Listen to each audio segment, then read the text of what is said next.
Hey, Kekis Boy here.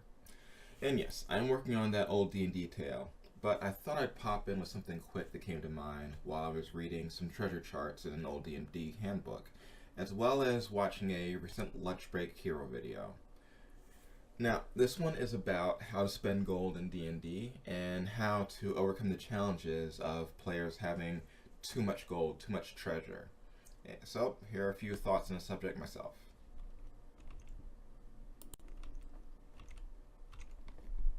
Now, over the course of an adventure, let alone over the course of a campaign, your players are going to end up gathering far more money than they could possibly know what to do with.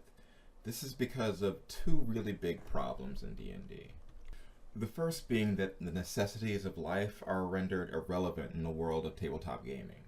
The primary reason that we search for money in real life is to fill these needs: food, water, shelter. But in gaming, those things are so trivial as to be secured by your character's pocket change, or simply done by foraging with no real cost to them. And second, the things that you'd expect your characters to use larger amounts of money for, primarily equipment, magic, and the like, are things that most DMs stand against placing in places that could be purchased.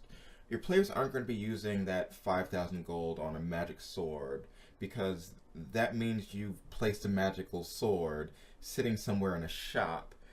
So why hasn't it already been bought or stolen if people know it's magic? And if people don't know it's magic, why does it cost that much? Now, to offset these things, I've proposed often that money and its use get dialed back to fewer instances of money just being tossed at players. No, you don't get rid of money, you don't get rid of these treasure chests, but instead of cash being placed, you put other things of value. You put things that players can have fun with. High-priced furniture, family heirlooms, priceless works of art.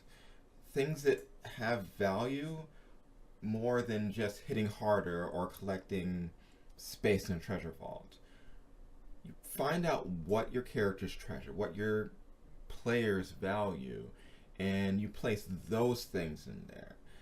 Things which can help flesh out who and what these characters are. Characters always have things they like, things they value, and if the character doesn't, then work with your player to discover them. Long ago, I played a dwarven character who, during a raid on an abandoned encampment, discovered crates of fabulous silks and ornate fabrics. Now, this is a character who developed a fascination with fashion and the need to be seen. The players had no way of using it, but once we arrived at the town, a major town, we were going along with making connections, we were getting involved with the higher ups of society. So we could find shops that we could visit, and an entire adventure was developed around manipulating the various shops and dressmakers of the community. Now, imagine, if you will, a dress shop in a highborn area of a city, a major city, and a well-dressed dwarf comes into the shop, bringing the finest silks you've ever seen in your career, seeking a suit made for him in exchange for money and some of the fabrics. Now, imagine that dwarf being turned away because of back orders the shop is already fulfilling. Well, such an adventurer with a chip on his shoulder might spend the rest of his considerable time, money, and talent on making certain that this business fails miserably by investing in other dress shops, as well as working to undermine this shop owner's clout in the community.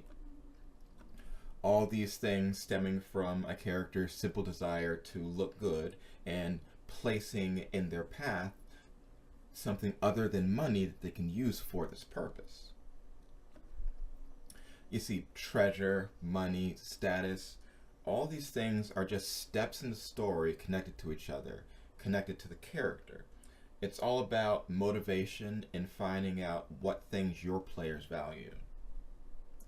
Well, I hope you enjoyed this little tangent. Remember to like, subscribe, and I'll be back soon with some more stories and suggestions for you all.